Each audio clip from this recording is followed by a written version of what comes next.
呢度曾經係全世界最密嘅地方，33000人擠喺得6個半英畝入邊，即係4個標準足球場咁細。呢度叫做黑暗之城，飛機低到伸手可以摸到。故事要由350年前講起。1668年，清廷喺呢個位置設立信站，派30名士兵駐守。1842年，清政府喺南京條約割讓香港島俾英國。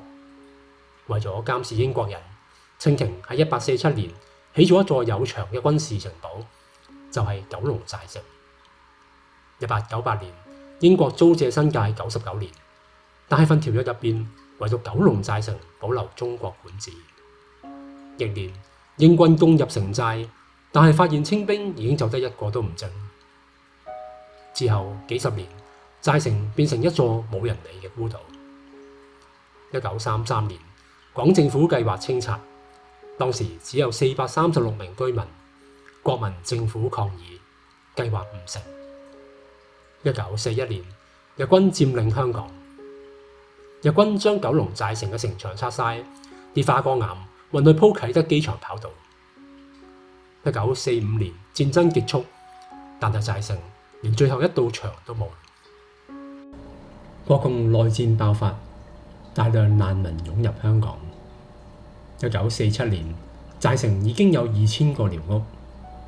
港府幾次嘗試清拆，每次都引發騷亂。英國唔敢管，中國管唔到，警察唔入嚟，呢度成為傳說中嘅三不管地帶。冇政府，冇規劃，冇牌照，樓房一棟靠一棟，起到10幾層高。因為附近就係啟德機場，所以樓都唔可以高過14層。無牌嘅牙醫、鐵打、醫生，因為唔受港府監管，反而出晒名添。燒臘、雲吞麵、塑膠廠、製麵廠，全部都喺一棟樓入邊。街道狹窄到陽光照唔到地下，全城3萬幾人，得8條水管供水。三合會、賭檔、毒品檔，1950到70年代呢一度係黑社會嘅後花園。但係每一格亮燈嘅窗戶後面都係一個家。1984年，中英簽訂聯合聲明，香港命運落實。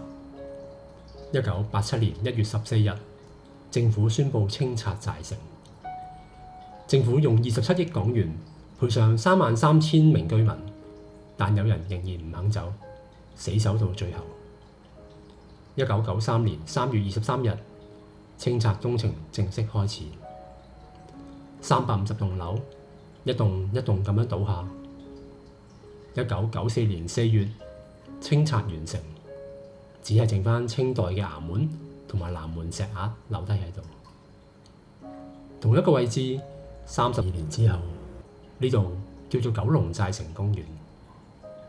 但對曾經喺呢度住過嘅人嚟講，黑暗之城從未消失。